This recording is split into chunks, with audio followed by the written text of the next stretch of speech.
Kiana Brooks, 12, stands proud in Chicago O'Hare's Terminal 3, clutching her sleek wooden case, a solar-powered drone that just won her school's science fair. She's grinning, ready to fly to Houston, when sirens scream.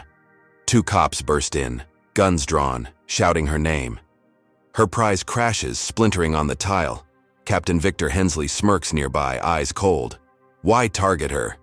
The crowd gasps, stunned. This moment, born from a simple victory, will scar her trust and reshape her future. What's Hensley hiding? Before we dive in, tell us where you're watching from. And if you stand for justice over prejudice, hit that like button and subscribe for more stories that expose the truth. Kiana Brooks stood frozen in the middle of O'Hare's Terminal 3, her heart pounding like a drum in her chest as the echo of sirens faded into a tense, buzzing silence. Her wooden case, the one holding her solar-powered drone, lay shattered. At her feet, jagged splinters of her hard work glinting under the harsh fluorescent lights. She was 12 years old, barely 5 feet tall, with tight braids pulled back from her glowing brown face, still riding the high of her science fair win. She'd spent months on that drone, tweaking circuits until her fingers ached, painting the wings with a steady hand, dreaming of showing it off to her aunt in Houston. Now 2 cops loomed over her, their shadows stretching across the cracked remains of her triumph. Officer Tate, a burly man with a shaved head and a scowl etched into his leathery skin, gripped his holster like he was itching to draw. Beside him, Officer Mills, younger with nervous green eyes and a buzz cut still stiff from the academy, shifted his weight, glancing around like he wasn't sure how he'd ended up here. Travelers clustered nearby, some clutching suitcases, others fumbling with phones, their whispers a low hum that made Kiana's skin prickle. She opened her mouth, voice steady despite the chaos swirling inside her. "What's going on? I didn't do anything wrong." Her words hung in the air, sharp and clear, cutting through the murmurs. She wasn't about to let them see her shake. Not yet.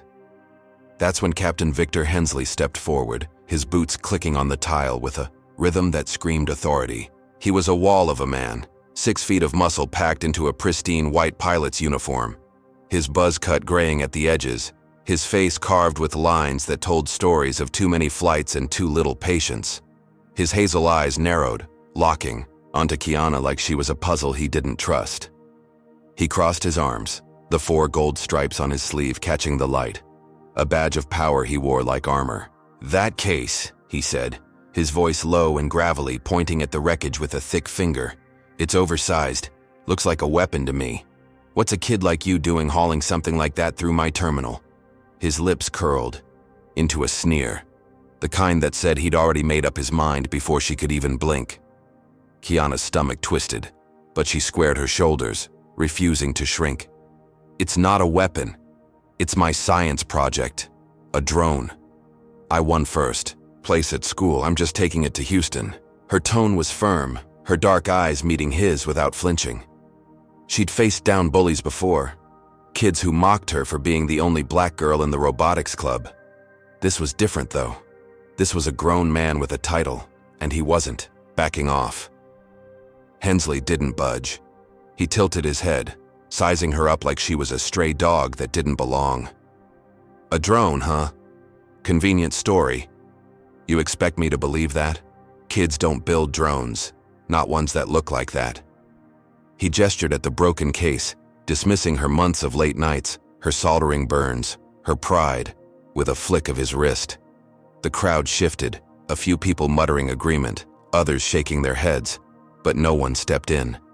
Kiana's chest tightened. She wasn't loud, wasn't rude, just a girl trying to explain herself. "It's true. Check my ticket. I'm flying out in an hour. It's all cleared with security." Her voice rose slightly, not in anger but in desperation, hoping someone would listen. Officer Tate snorted, his meaty hand still hovering near his gun. "Cleared, huh? We'll see about that." He glanced at Hensley, waiting for the nod.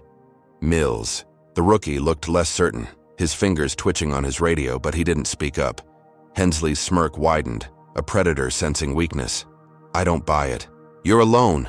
No parents, lugging that thing around. Looks suspicious. I've seen enough in my 30 years flying to know when something's off." His words dripped with certainty, the kind that didn't need facts, just a gut twisted by years of seeing the world through a narrow lens. Kiana's mind raced. She wasn't alone, not really. Her dad worked at the airport, some kind of maintenance guy, she thought. He dropped her off at the curb an hour ago, promising to check in before her flight. But she didn't have time to call him now, not with these men closing in. "I'm not lying," she said, her voice cracking just a little, betraying the fear she'd been holding back. "Ask the gate agent." She saw it. "It's just a project." Hensley didn't even glance at the counter.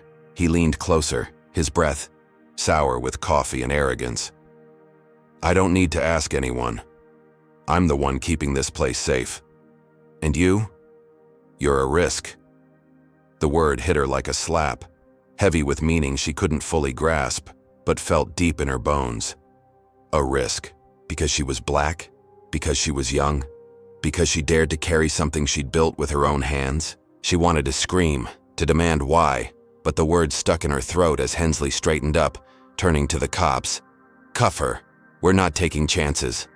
Tate moved fast, yanking Kiana's arms behind her back before she could react. Cold metal bit into her wrists as the zip ties clicked tight, pinching her skin.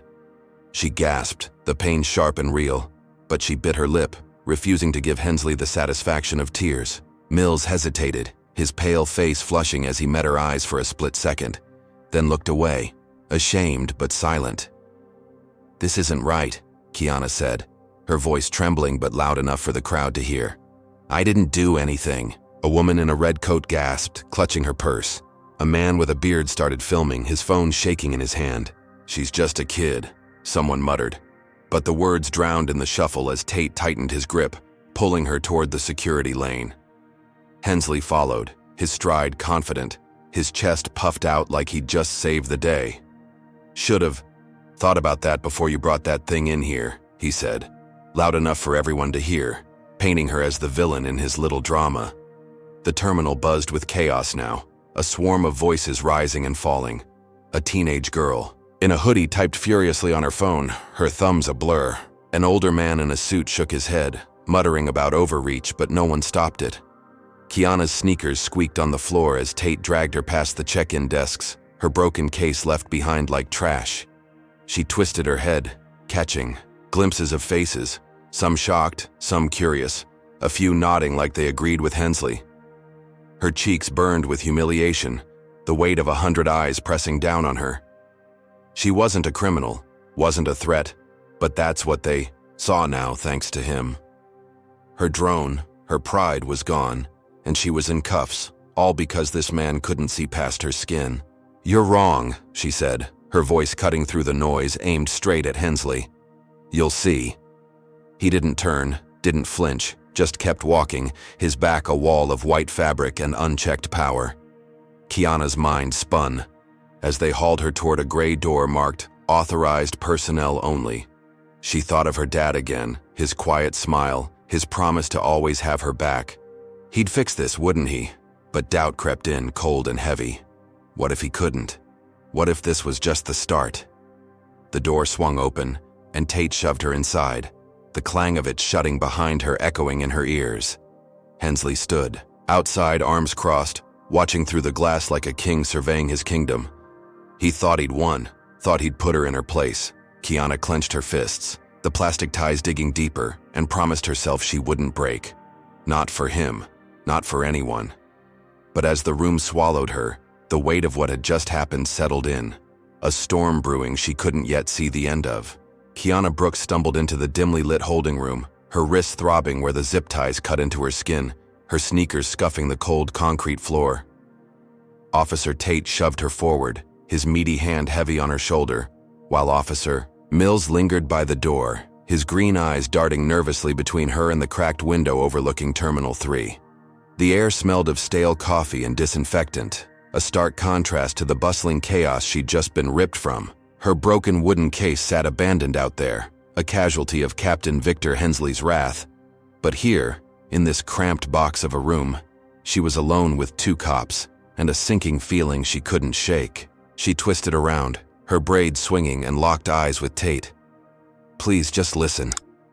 That was my drone. My science project. I worked on it for months. It's not a bomb or anything crazy." Her voice trembled, not from fear, but from the ache of seeing her creation trashed. She'd poured her soul into that drone, late nights hunched over her desk, soldering wires until her eyes burned, painting the wings with a tiny brush until they gleamed like a bird in flight. It was her ticket to proving she belonged, and now it was rubble. Could they even understand what that meant to a 12-year-old girl like her? Tate didn't flinch. His square jaw tightened, and he pulled a pocket knife from his belt, the blade glinting under the flickering bulb overhead. "We'll see what you're hiding," he grunted, stepping closer. Kiana's heart lurched.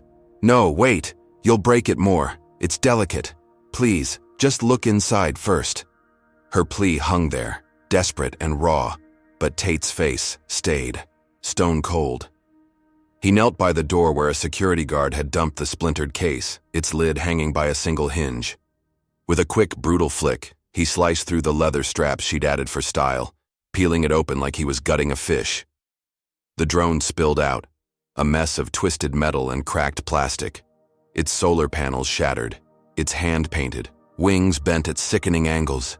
Tiny gears rolled across the floor, clinking pitifully. Kiana's breath caught, a lump rising in her throat. She'd wired those lights herself, stayed up past midnight to get the hum just right. Now it was a corpse and Tate didn't even blink. What kind of man could destroy a kid's dream without a second thought?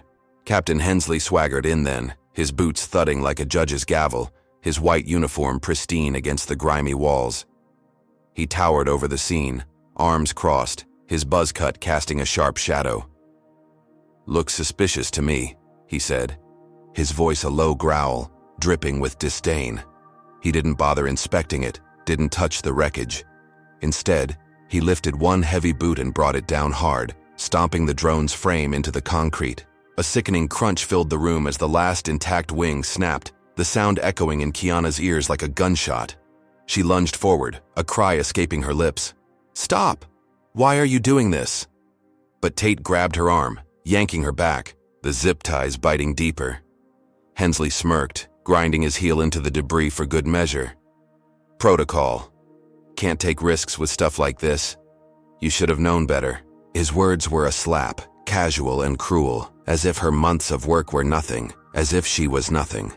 Did he even see her, or just the color of her skin? The door creaked as a security guard poked his head in, a wiry guy with a patchy beard and a nervous twitch. "Captain, people out there are getting loud, they're filming." Hensley's smirk faltered for a split second, but he waved the guard off. "Let 'em. I'm in charge here. They'll see I'm keeping this place safe." He turned back to Kiana, his hazel eyes narrowing. "You're lucky I don't haul you straight to juvie." She stared at him, her chest heaving, anger bubbling up past the hurt. "Safe from what? A science project? I won a competition with that. It's not a threat. You're wrong." Her voice cracked, but it carried, loud enough to bounce off the walls. Mills shifted uncomfortably, his boots squeaking, but Tate just snorted. "Keep talking, kid. Doesn't change the facts." "What facts?" Kiana wanted to scream. There were none, just a pilot's hunch and a system that let him run wild. How could they twist her pride into something dangerous? Hensley nodded at Tate, a silent command, and the cop tightened his grip, dragging Kiana toward a metal chair bolted to the floor. She stumbled, her knees scraping the rough surface, but she didn't sit. Not yet. "You can't do this." "I have. Rights. My dad works here, he'll tell you." Her words were a lifeline, a flicker of hope. Her dad, Marcus, was out there somewhere, probably fixing a conveyor belt or something. He'd dropped her off with a hug and a promise to check her gate. He'd know what to do, right? Hensley chuckled, a dry, bitter sound. "Your dad, huh? Doesn't matter who he is, this is my call." He leaned in close, his breath hot on her face. "You don't belong here lugging that junk around. Next time, think twice." The threat landed heavy, a promise of more to come. Kiana's stomach knotted. Belong? She'd been to O'Hare 100 times, waving at workers who knew her by name. Why did he get to decide she didn't fit? Tate shoved her into the chair, the cold steel biting through her jeans, and stepped back, crossing his arms like a bouncer. Mills hovered near the door, his radio crackling with static, his face pale. Outside, the noise swelled, a roar of voices filtering through the thick glass. "She's just a kid," someone shouted, the words muffled but sharp. A woman's voice followed, high and furious. "This is insane!" Kiana's pulse raced, a spark of relief igniting. People saw. They cared. Maybe this would end soon. But Hensley didn't budge. He strode to the window, peering out at the growing crowd, his jaw tight. "Bunch of bleeding hearts, they'll get over it." He turned back, pointing at the smashed drone. "That's what happens when you step out of line. Remember that." His tone was final, a king laying down law, and Kiana's hope flickered. Was anyone really coming to stop this? The guard returned, sweat beading on his forehead. "Captain, it's getting worse. Phones everywhere. They're yelling about lawsuits." Hensley's eyes flashed, but he shrugged. "Let 'em yell. I've got 30 years in this game. They can't touch me." He glared at Kiana, his smirk returning. "You, though, you're done here." He nodded at Tate again, and the cop grabbed her arm, hauling her up. "Time to move," Tate said, his voice flat, like he was clocking out of a shift. They dragged her toward a back exit, away from the crowd, the drone's remains left in a heap. Kiana twisted, catching one last glimpse of it, her heart sinking. Months of work, gone. Her victory, stolen. And for what? Because she was black and proud? Because Hensley couldn't stand a girl like her shining? As the door slammed shut behind her, the crowd's noise faded, replaced by the hum of a hallway, lined with flickering lights. Kiana's mind spun, replaying Hensley's sneer, Tate's knife, the crunch of her drone. She wasn't crying, not yet, but the weight of it all pressed down, a storm she couldn't outrun. Her dad's face flashed in her mind, his steady hands, his quiet strength. He'd fix this, wouldn't he? But doubt gnawed at her, cold and relentless. What if he couldn't? What if Hensley's power stretched further than she knew? Hey, drop a comment with number 1 if you think Hensley's dead wrong for smashing Kiana's dreams over nothing but his own bias. Hit that like button if you're raging at this injustice, and subscribe if you're ready to see this fight unfold. Was Kiana's hope in her dad enough, or is something bigger about to crash into her world? Kiana Brooks sat slumped in the metal chair, her wrists raw from the zip ties, her breath shallow as the holding room's stale air pressed against her chest. The back exit door loomed ahead, its chipped paint a dull gray under the flickering hallway lights, where Officer Tate stood ready to haul her deeper into this nightmare. Officer Mills lingered behind, his boots scuffing the concrete, his young face tight with unease. The echo of the crowd's outrage had faded, leaving only the hum of a distant air conditioner and the thud of her own heartbeat. Her drone, her pride, lay in pieces back in the terminal, crushed under Captain Victor Hensley's boot like it was nothing. She clenched her fists, the plastic ties digging in, and pictured her dad, Marcus, out there somewhere in his faded work jacket, fixing a baggage cart or unclogging a drain. He'd dropped her off with a quick hug, his calloused hands warm on her shoulders, promising to check her gait before takeoff. He'd know what to do, wouldn't he? But the minutes stretched, and doubt crept in, cold and heavy. What if he was too busy, too small in this massive airport, to stop a man like Hensley?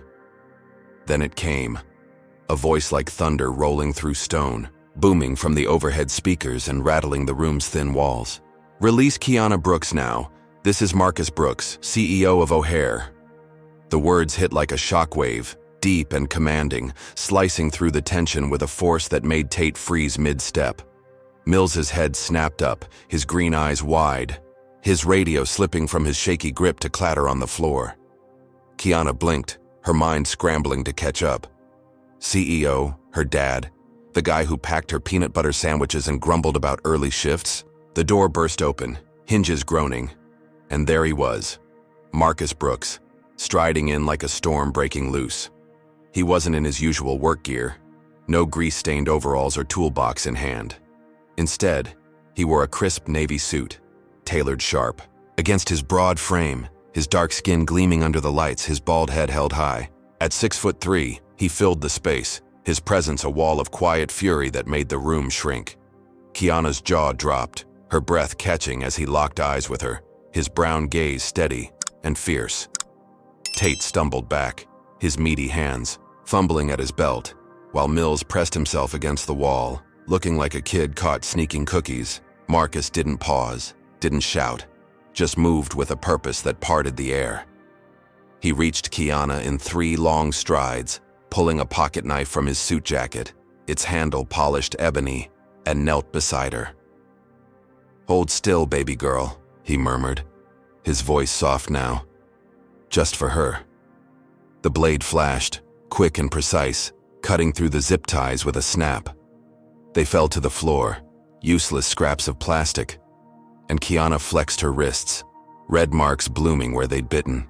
Her skin. She lunged forward, throwing her arms around his neck, her braids brushing his collar as she buried her face in his chest. His suit smelled of cedar and strength, and for a moment, the world steadied. "Daddy," she whispered, relief flooding her, washing away the sting of Hensley's cruelty. She was safe. He'd come for her just like he always had. Marcus stood, lifting her with him, his arm a shield around her shoulders as he turned to face the room. Captain Victor Hensley stood framed in the doorway, his white uniform stark against the gray hall, his buzz cut casting a jagged shadow. His hazel eyes widened, his smirk gone, replaced by a slack-jawed stare that made him look smaller, almost fragile. His thick fingers twitched at his sides, the gold stripes on his sleeve dull in the dim light. "You're Brooks," he stammered, his gravelly voice cracking, the confidence drained out of it. Marcus stepped forward, his polished shoes clicking on the concrete, each sound a hammer striking steel. "That's right, and you just detained my daughter without cause, in my airport." His tone was low, controlled, but it carried a weight that pinned Hensley in place. Kiana watched, her heart swelling, as her dad towered over the man who'd crushed her drone, who'd branded her a threat for no reason but his own twisted lens. Hensley's mouth opened, then closed, his lips flapping like a fish out of water. "I didn't know," he managed, the words tumbling out, weak and hollow. Marcus's eyes narrowed, dark pools of fury that didn't blink. "You didn't know. You didn't care. You saw a black girl with something you couldn't understand and you decided she was guilty. That's not ignorance, Hensley. That's you." His voice rose, not loud but sharp, cutting through the room like a blade. Kiana felt the words sink in, a truth she'd felt but couldn't name until now. Hensley hadn't asked questions, hadn't checked her story, just acted because to him she didn't belong. Marcus pointed a finger, steady and unyielding. "You're done here. I promise you that." The threat landed, heavy and real, a vow etched in the air between them. Kiana's chest lifted, a spark of pride igniting. Her dad wasn't just some worker. He was the boss, and he was fighting for her. The hallway outside erupted, a wave of sound crashing through the open door. Travelers pressed against the glass, their faces a blur of shock and anger, phones held high, capturing every second. "That's her dad!" a woman shouted, her voice piercing the din. "Let her go!" a man bellowed, his fist pounding the air. The noise swelled, a chorus of support that made Kiana's skin tingle. She glanced up at Marcus, his jaw tight, but his eyes soft when they met hers. "You okay?" he asked, his hand squeezing her shoulder. She nodded, a small smile breaking through the exhaustion. "Yeah, now I am." The crowd's cheers grew louder, a roar that shook the walls, and for the first time since the sirens, Kiana felt the weight lift. They saw her, really saw her, and they were on her side. Hensley shrank back, his shoulders hunching, his face pale as the reality hit. He'd messed with the wrong girl. Marcus guided her toward the door, his arm steady, a rock she could lean on. "Let's get you out of here," he said, his voice a lifeline pulling her from the chaos. Kiana nodded, her sneakers squeaking as she matched his stride, the crowd parting like a sea before them. Hensley stayed rooted, his boots glued to the floor, his hands trembling just enough to make the brass buttons on his uniform clink. "This isn't over," he muttered, barely audible. But Marcus didn't turn, didn't give him the satisfaction. Kiana glanced back, catching the pilot's glare, a flicker of something dark in his eyes. She ignored it, focusing on her dad's strength, the way he moved like nothing could stop him. They stepped into the terminal, the cheers washing over, her like sunlight, warm and bright. She was free. Her dad was here and Hensley was finished. Or so she thought. The holding room faded behind them, its cold walls a memory as they crossed into the bustling heart of O'Hare. Kiana's wrists ached. Her drone was gone. But she had Marcus, and that felt like enough. Travelers clapped, some shouting her name, others filming with shaky hands. A little boy in a Cubs cap waved, his grin wide, and Kiana waved back, her spirit lifting. She'd won this round, hadn't she? Hensley's power had crumbled, his smirk wiped clean by her dad's voice. She leaned into Marcus, his suit jacket brushing her cheek, and let herself believe it was over. The nightmare was done. The storm had passed. But as they moved through the crowd, a shadow lingered in her mind, a whisper of doubt she couldn't shake. Hensley's muttered words echoed, faint but persistent. What did he mean? This isn't over. She pushed it down, clinging to the moment, unaware that the real fight was just beginning. Kiana Brooks walked beside her father, Marcus, through the crowded expanse of O'Hare's Terminal 3, her sneakers sticking slightly to the polished floor, her wrists still tingling from where the zip ties had been cut away. The cheers of the crowd lingered in her ears, a warm buzz that wrapped around her like a blanket after the cold nightmare of the holding room. Travelers clapped as they passed, their faces a mix of awe and anger, some still filming with phones held high. A woman in a green scarf nodded at her, eyes fierce with support, while a teenage boy in a hoodie gave her a thumbs up, his grin wide. Kiana's chest swelled, a fragile hope blooming. Her dad's arm rested on her shoulder, steady and strong, his navy suit crisp against the chaos. He'd saved her, turned Captain Victor Hensley's power to dust with a single command. She glanced, up at him, his bald head catching the light, his jaw set but his brown eyes soft when they met hers. "We're okay now, right?" she asked, her voice small but steady. Marcus squeezed her shoulder, a faint smile tugging at his lips. "Yeah, baby girl. We're okay." She believed him, let herself sink into that promise as they headed for his office, a quiet sanctuary away from the storm. Hours later, Kiana sat curled on a leather couch in Marcus's executive suite, a high perch overlooking the runways where planes taxied in the fading daylight. The room was all glass and steel, a world apart from the grimy holding cell, with a desk piled high with papers and a photo of her grinning at last year's science fair. She sipped a soda, the fizz sharp on her tongue, trying to shake the memory of Hensley's boot crushing her drone. Marcus paced by the window, phone pressed to his ear, his voice low as he spoke to his legal team. "File it tonight. Defamation, wrongful detention, the works. Hensley's not walking away from this." Kiana watched him, her hero in a suit, and felt the tension ease. The crowd had her back, her dad had the power, and Hensley was just a pilot, humiliated and outmatched. She pulled her knees up, letting the day's weight slip away. It was over. She could rebuild her drone, fly to Houston, move on, or so she thought. Then her phone buzzed, a sharp jolt that made her jump. She grabbed it from the cushion, expecting a text from her aunt or a friend from school. Instead, it was a notification, a video link from some random account already, racking up thousands of views. Her stomach twisted as she tapped it, the screen flaring to life with grainy footage of her in the terminal, zip-tied and wide-eyed, her broken case at her feet. But the audio was wrong, warped, a voiceover claiming she'd screamed about a bomb, that she'd fought the cops, that Marcus had stormed in to cover up her crime. The title blared in bold red. CEO's daughter caught with explosive. At O'Hare. Kiana's breath stopped, her fingers trembling as she scrolled. Comments poured in, vicious and fast. "She's a liar. Privileged brat. Lock her up." Hashtags like Kiana the threat and O'Hare cover-up spread like wildfire, each one a dagger in her chest. Who did this? How could they twist it so fast? Marcus noticed her silence, his phone dropping mid-call as he crossed the room. "What's wrong?" he asked, his voice tight.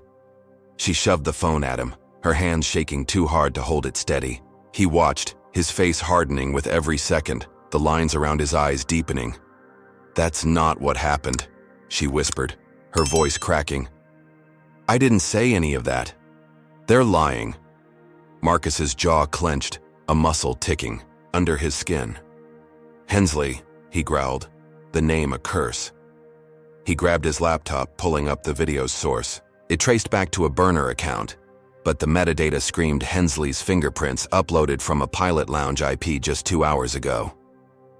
Kiana's mind reeled. He'd lost, hadn't he? Her dad had crushed him in front of everyone. Why was he still fighting? And how did he turn her into the villain so quick? The suite's door swung open, and Marcus's assistant, a wiry woman named Carla with gray streaks in her bun, rushed in, her tablet glowing with alerts. "Sir, it's everywhere. Local news just picked it up. They're calling it a security breach. Reporters are outside." Marcus slammed the laptop shut, the sound sharp in the quiet room. "Get PR on this now. We're suing for libel too." Carla nodded, already typing, but Kiana barely heard. Her phone buzzed again, this time with texts from her best friend, Lila. "Kiana, what's going on? People are saying you're dangerous. I'm scared." Another from her robotics club buddy, Jamal. "Is this real? Call me." She stared at the screen, her soda forgotten, the cold can sweating in her lap. Her friends, her world, slipping away because of a lie. She'd thought the terminal was the worst of it. But this was a gut punch she hadn't seen coming. Marcus knelt in front of her, his hands on her knees, grounding her. "We'll fix this, Kiana, I promise. They won't get away with it." His voice was steel, but his eyes flickered with something new. Worry she hadn't seen before. She nodded, wanting to believe him, but the doubt gnawed deeper. The video had millions of views now, the lies spreading faster than they could fight. She'd felt safe, free, just minutes ago, walking through that cheering crowd. Now she was a target, her name a weapon in strangers' mouths. Marcus stood, barking orders into his phone, but Kiana's gaze drifted to the window. The planes, blurring into streaks of light. Was this what Hensley meant by "not over"? Had he planned this all along? The news hit harder by nightfall. A local station ran the story, a blonde anchor with a tight smile leaning into the camera. Troubling footage from O'Hare today, where a 12-year-old girl, daughter of CEO Marcus Brooks, allegedly threatened airport security with a suspicious device. Sources say her father intervened, raising questions of abuse of power. Kiana watched from the couch, her stomach churning as they played the doctored clip, her face plastered across the screen. Marcus muted the TV, his fist clenched, but the damage was done. Her phone lit up with more texts, some from kids she barely knew, calling her a fake, a troublemaker. She turned it off, the silence heavier than the noise. She'd thought the crowd's support was her shield, but Hensley had ripped it away, turned it against her with a few twisted frames. Then came the real blow. Carla burst back in, her face pale. "Sir, the pilots' union just released a statement. They're backing Hensley, saying Kiana's a liar and you pressured security to let her go. They're demanding an investigation." Marcus froze, his hand hovering over his phone. Kiana's heart sank, the room spinning. The union? Hundreds of pilots, a wall of power, siding with the man who'd crushed her drone, who'd cuffed her, for nothing. She looked at her dad, his shoulders tense, his suit suddenly seeming too tight. "They can't do that," she said, her voice small. Marcus turned, his eyes hard. "They can. But they won't win." He grabbed his coat, motioning. "For Carla. Call the lawyers, we're hitting back hard." Kiana watched him move, his strength a lifeline. But the safety she'd felt hours ago was gone, replaced by a creeping dread. As Marcus stepped out to meet the press, Kiana stayed behind, the suite's glass walls closing in. The video played, on a loop in her mind, her own image twisted into something she didn't recognize. She'd thought Hensley was finished, that her dad's voice had ended it. But he'd struck back, harder, uglier, turning her victory into a lie that spread, like poison. The crowd's cheers faded to static, replaced by hashtags and headlines that branded her a threat. She hugged her knees, the soda can rolling to the floor, and wondered how deep this would go. Hensley wasn't just a pilot anymore. He was a force, relentless and cruel, and she was in his crosshairs. The fight wasn't over. It was just getting started. Kiana Brooks stepped off the school bus 2 days later, her backpack slung over one shoulder. The weight of it nothing compared to the dread curling in her gut. O'Hare's chaos felt like a lifetime ago, but the sting of Hensley's smear campaign still burned, those hashtags and twisted videos chasing her from the airport to her quiet Chicago suburb. She'd spent the weekend holed up in Marcus's suite, dodging her phone as it buzzed with hate, clinging to her dad's promise to fight back. Now, Monday morning loomed, the sky gray and heavy over her middle school's brick facade. She tugged, her hoodie up, her braids tucked inside, hoping to slip into class unnoticed. Her drone was gone, her trip to Houston canceled, but school was her turf, her safe spot. She'd rebuild there, with her robotics club, her friends. Right? The bus hissed away, leaving her on the curb, and she took a deep breath. The crisp air, sharp in her lungs. She could do this. She had to. The hallway hit her like a wall of noise, lockers slamming, kids laughing, the squeak of sneakers on linoleum. Heads turned as she walked, whispers trailing her like smoke. She caught snippets. That's her. The airport girl.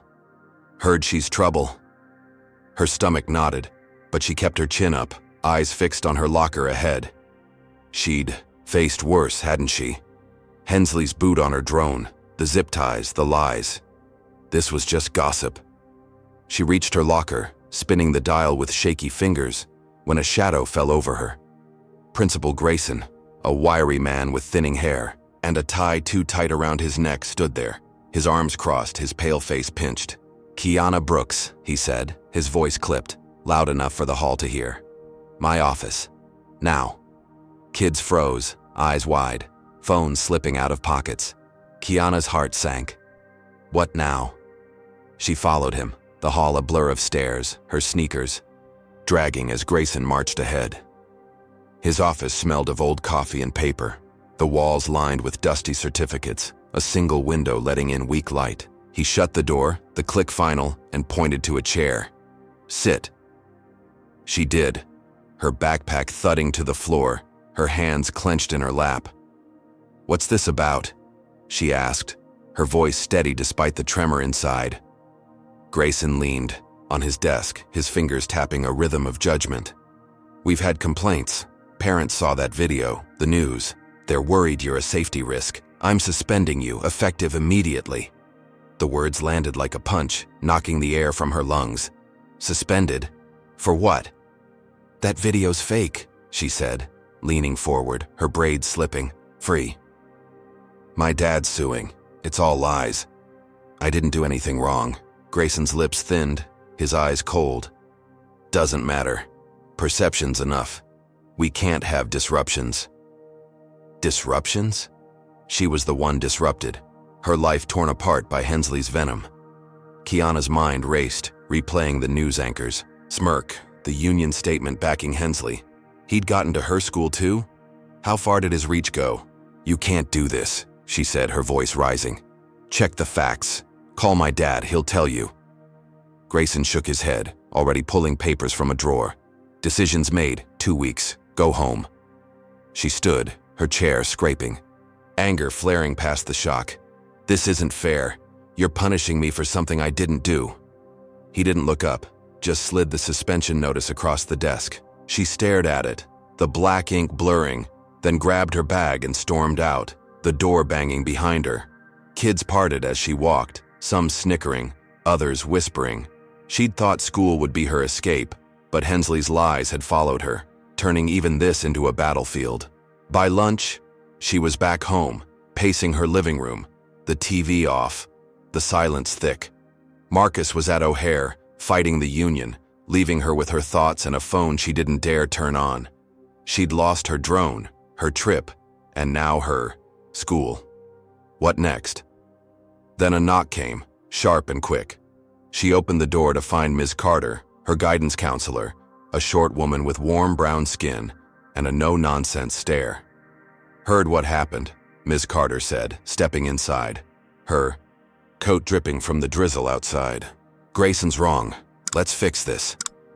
Kiana blinked, hope flickering. How? Ms. Carter smiled, pulling a folder from her bag. Proof. Your science fair records, witness statements from the club. Will appeal. They sat at the kitchen table, Kiana spilling the whole story, her voice steadying as she talked. Ms. Carter nodded, jotting notes, then called Grayson herself, her tone firm. You've got no grounds. Reinstate her or I'm escalating this. An hour later, the phone rang, Grayson's voice grudging. Fine. She's back tomorrow. Kiana grinned, a weight lifting. She'd won, hadn't she? The next day, she walked into school, head high, Ms. Carter's folder under her arm like armor. Kids stared, but the whispers were quieter, some even smiling. She made it to robotics club, her sketches of a new drone spread out, her friends, Lila and Jamal, crowding around. You're a legend, Jamal said, his gap-toothed grin wide. Lila hugged her, whispering, I knew it was fake. Kiana laughed, the sound light, her spirit soaring. She'd beaten Grayson, beaten the lies. Victory tasted sweet, her pencil flying over fresh designs. Then came the shouts, a rumble from outside. She peeked through the window, her breath catching. A crowd of adults, maybe 20, stood on the lawn, signs waving, voices loud. She's dangerous. Keep our kids safe. Kiana's stomach dropped. The signs had her name, her face pulled from that cursed video. Parents, swayed by Hensley's union, picketing her school. How did they organize so fast? Lila gasped. What's happening? Jamal grabbed his phone, scrolling. Unions, behind it. They're saying you're a threat, Kiana. The room spun, her sketches forgotten. She'd just gotten back, just reclaimed her space. And now this? The teacher, Mr. Patel, rushed in, his glasses fogged. Everyone stay calm. I'm calling security. But the chants grew louder. Expel her now. Kiana's hands shook, her victory crumbling. Parents started pulling kids from class, the hall emptying as fear spread. By afternoon, half her robotics club was gone, their seats cold. She sat alone, staring at her sketches, the pencil still in her hand. Hensley hadn't just smeared her online. He'd turned her community against her, his union's money and lies fueling this chaos. She'd fought back, won a round, only to face a bigger, uglier blow. Her safe spot was gone, her friends scared off, her school a war zone. Kiana walked, home, the drizzle soaking her hoodie, the protests' echoes ringing in her ears. Marcus wasn't there, still battling at O'Hare, and she didn't call, didn't want to burden him. She'd thought Grayson was the end, that Ms. Carter's win had fixed it. But Hensley's reach was a hydra, every cut sprouting a new head. She kicked a pebble, watching it skitter across the wet pavement, and felt the anger rise. He wouldn't stop, would he? She'd beaten one lie, only for him to hit harder, turning parents into pawns, her school into a cage. She hugged her bag, the folder inside a flimsy shield now. What could she do against this? Drop a comment with number 1 if you think Kiana deserves better than this relentless hate for just being herself. Hit that like button if you're furious at Hensley's dirty tricks, and subscribe if you're rooting for her to fight back. Can Kiana outsmart a man who's turning her whole world against her? Or is his next move already closing in? Kiana Brooks sat at the kitchen table, her hands wrapped around a mug of lukewarm cocoa. The steam long gone as the evening shadows stretched across the hardwood floor. The protest at school still echoed in her mind, those angry signs with her face plastered on them, the chants that turned her safe haven into a battleground. She'd walked home alone, the drizzle soaking her hoodie, her victory over principle, Grayson soured by Hensley's union twisting her community against her. Now, the house was quiet, the hum of the fridge the only sound, until Marcus burst through the front door, his navy suit rumpled, his bald head glistening with sweat. He dropped his briefcase with a thud, his brown eyes blazing as he crossed the room. "Kiana, you okay?" he asked, his voice rough but warm, pulling her into a quick hug. She nodded, her braids brushing his chest, but the weight of the day clung to her. "They hate me, Dad.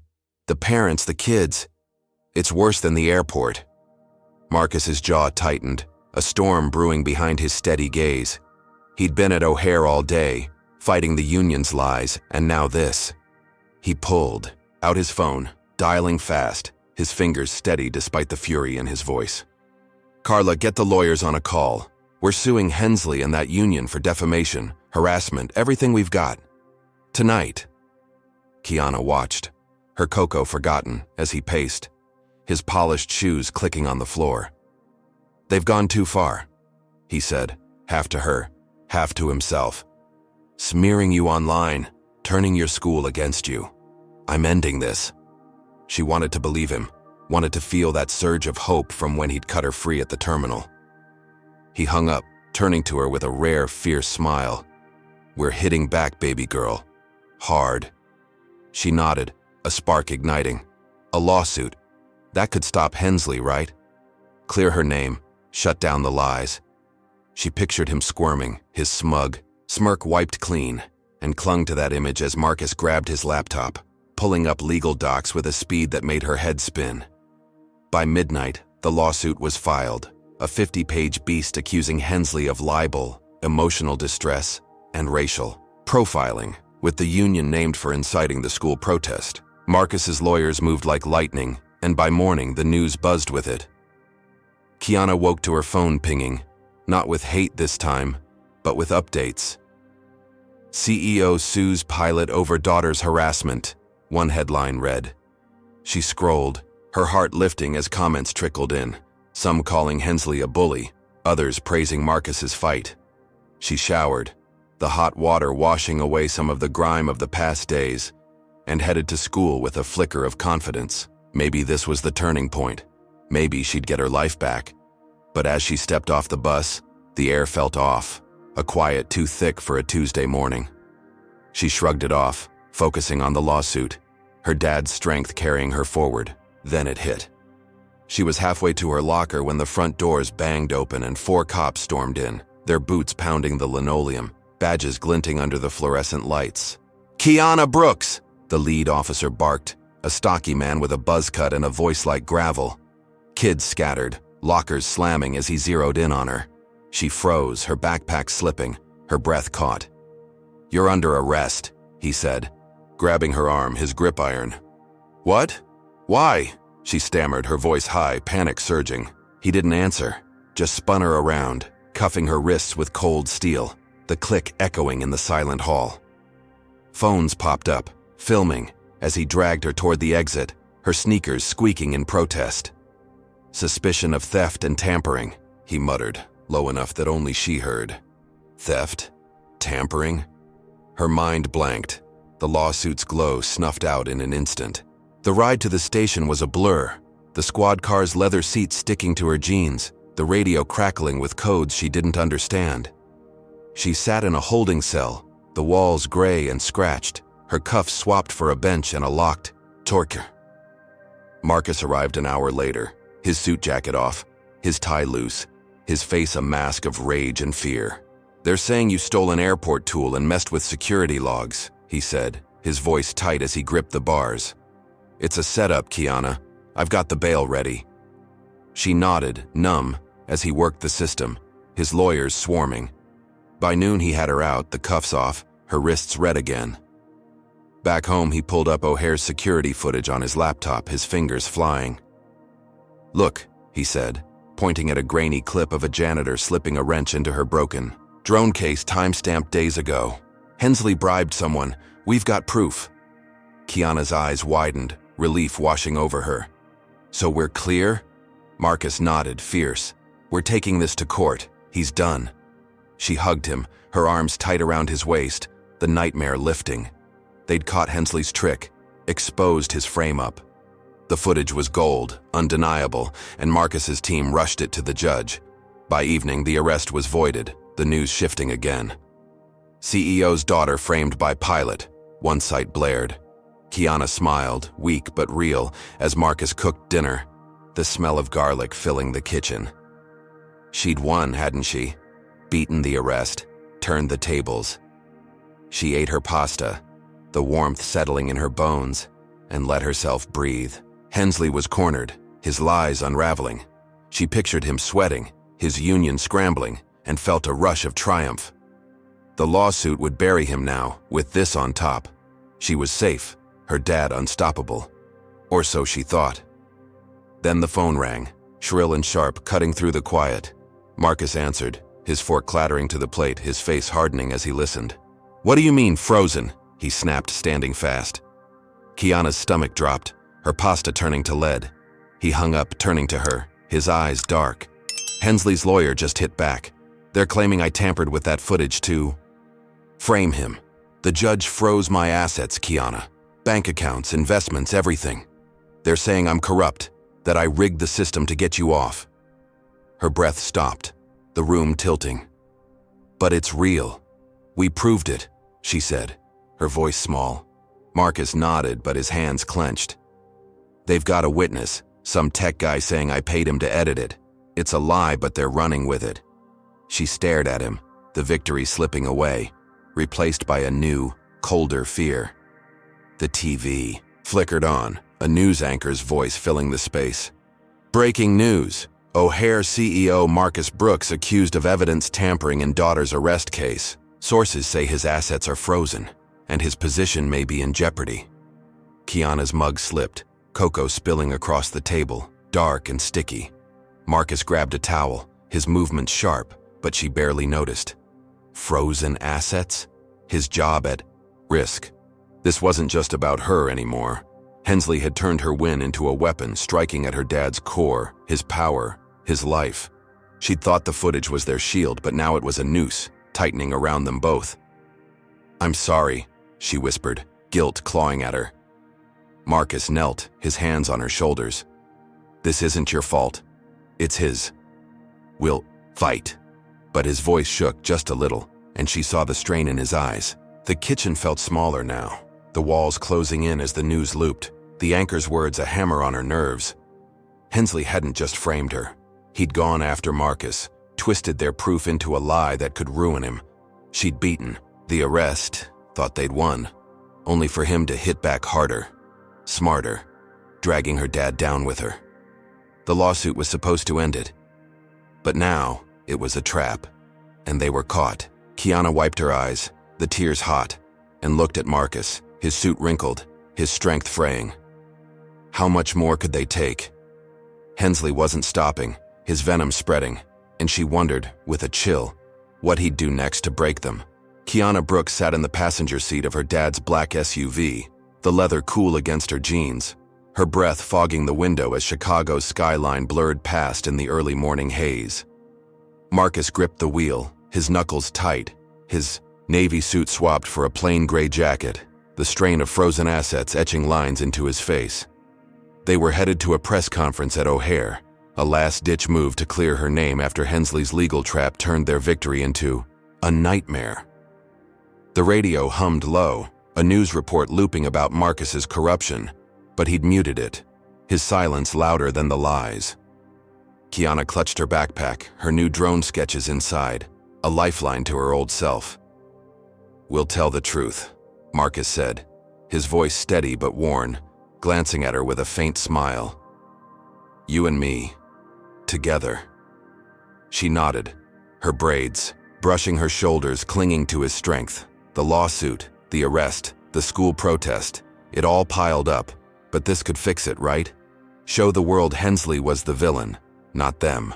The SUV rolled toward O'Hare's main entrance, the terminal's glass walls glinting in the weak sunlight, reporters already clustering near the doors. Kiana's pulse quickened, hope flickering. They'd prepared all night. Marcus's lawyers, scripting every word, her rehearsing her story, the drone, the cuffs, the frame-up. She'd stand tall, 12 years old and unbroken, beside her dad, the CEO who'd fought for her. But as they turned onto the access road, a roar erupted, a wall of sound that made Marcus slam the brakes. Kiana's head snapped forward, her seatbelt biting into her chest. Ahead, 20 figures spilled from the shadows of a parking garage, masked in black hoods, their shouts raw and jagged. Signs bobbed above them. "Brooks out! Justice for Hensley," scrawled in red paint. Marcus cursed under his breath, his hand reaching for the gear shift. "Hold on," he said. But it was too late. The mob surged, closing the gap in seconds, their boots pounding the asphalt like a drumbeat of hate. A brick sailed through the air, smashing the windshield with a crack that split the glass into a spiderweb. Kiana yelped, ducking as shards rained down, her hands shielding her face. Marcus twisted, covering her with his arm, his voice sharp. "Stay down." Another brick hit the hood, denting it with a sickening crunch. Then a third slammed the side window, cracking it. The SUV rocked as fists pounded the doors, slurs cutting through the chaos. "Go back where you came from." "Thieving scum." Kiana's heart hammered, her breath short, the words slicing deeper than the glass. This wasn't just anger. This was Hensley's doing. His lies turned into fists and bricks, aimed at her family. How had he rallied them so fast? Marcus gunned the engine, trying to reverse, but the mob circled, a human cage. A man with a ski mask and wild eyes smashed. A bat against the tailgate, the thud vibrating through the frame. Kiana's mind raced, panic clawing at her.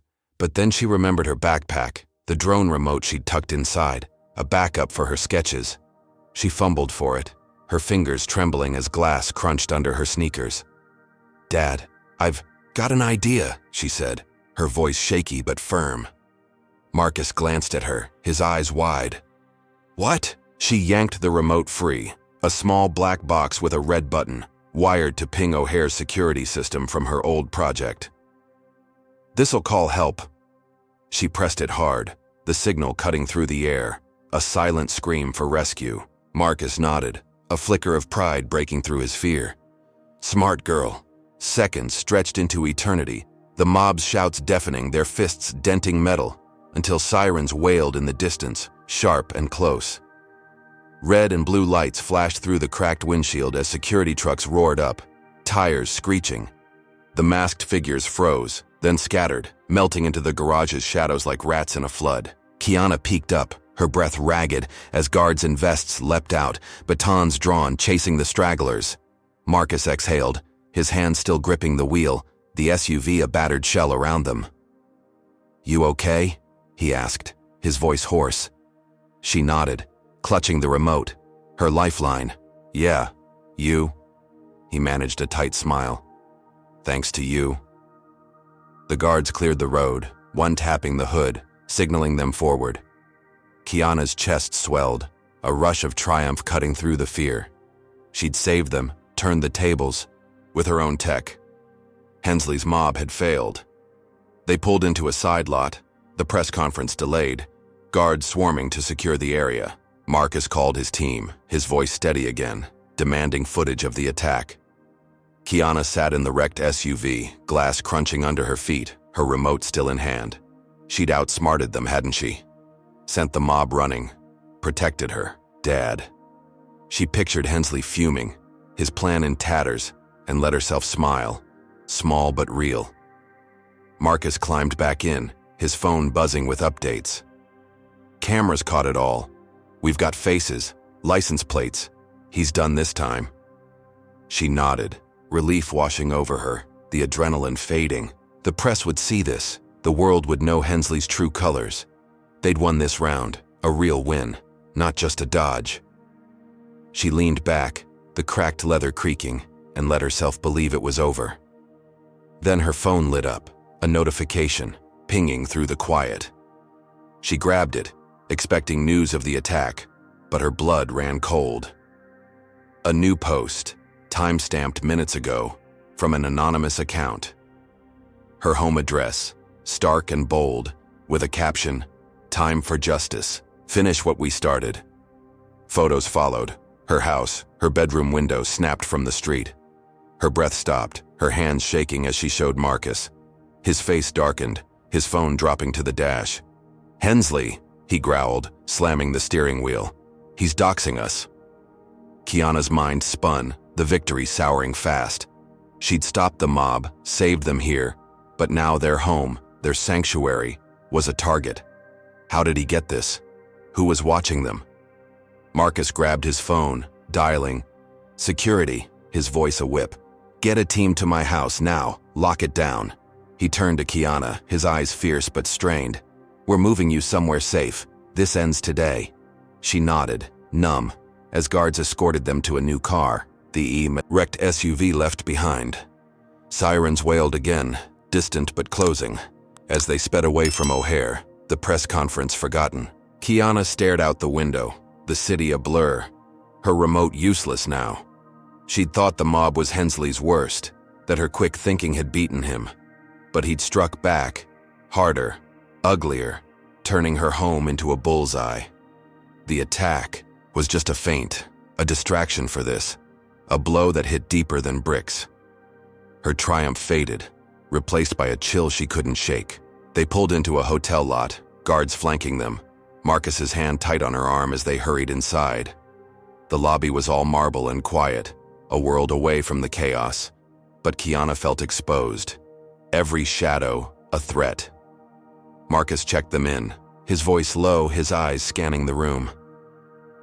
"We'll fix this," he said, guiding her to an elevator. The doors sliding shut with a soft ding. She nodded, wanting to believe him, but the address burned in her mind, a beacon for Hensley's hate. She'd saved them on the road, felt that rush of control, only for him to rip it away, to make her a hunted thing in her own life. The elevator climbed, the numbers ticking up, and she wondered how much more he'd take before this was done. Her dad was fighting, but Hensley was a ghost, striking from the dark, and she couldn't see the next blow coming. Kiana Brooks sat on the edge of a stiff hotel bed, the room's beige walls closing in, the hum of the air conditioner a faint drone against the chaos swirling in her head.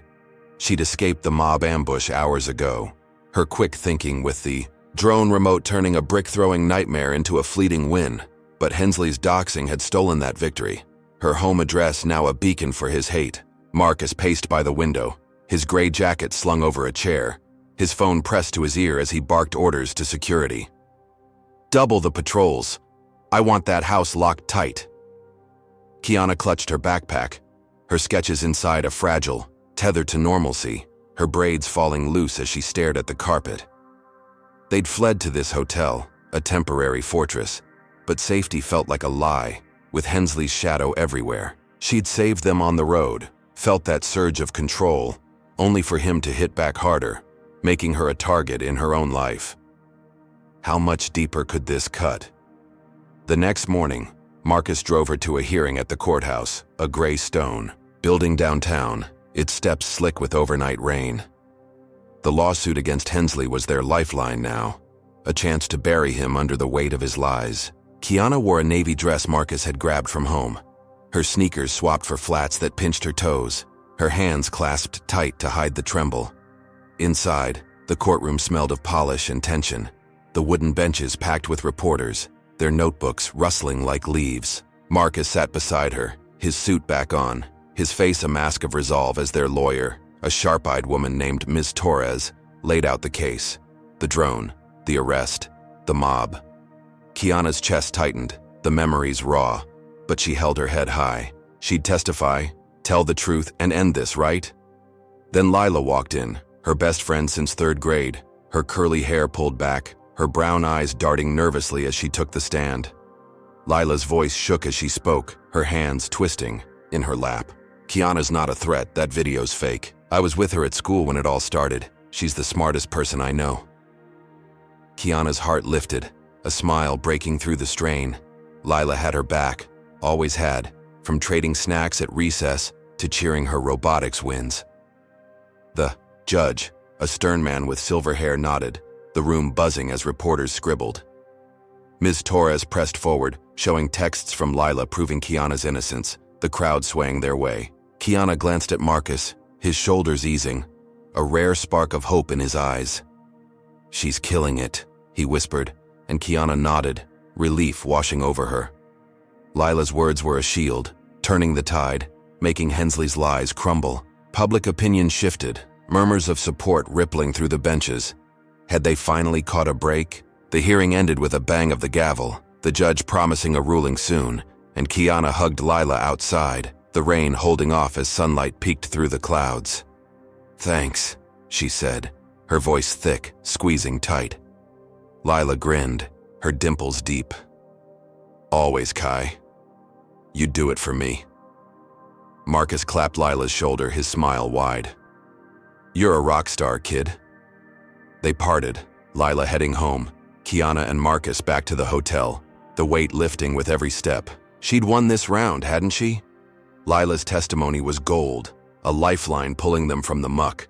She sank into the hotel bed that night, her flats kicked off, her sketches spread out, dreaming of a new drone, a fresh start. Hensley was losing, his grip slipping. She let herself believe it, the first real sleep in days pulling her under. Then the call came, shrill and sharp, shattering the dawn. Marcus answered, his face paling as he listened, his coffee mug clattering to the nightstand. "What do you mean? Drugs," he snapped, standing fast. Kiana bolted upright, her heart racing, the room spinning. He hung up, turning to her, his eyes dark. "School found drugs in your locker. Lila's dad confessed. Hensley blackmailed him into planting them." Her breath stopped, the words a sledgehammer. Lila's dad, Mr. Evans, the janitor with the quiet laugh who'd fixed her bike once. "No," she whispered, shaking her head. "Lila wouldn't let that happen." Marcus grabbed his phone, pulling up a video from the school's security feed. There was Mr. Evans, head down, slipping a baggie into her locker, his hands trembling.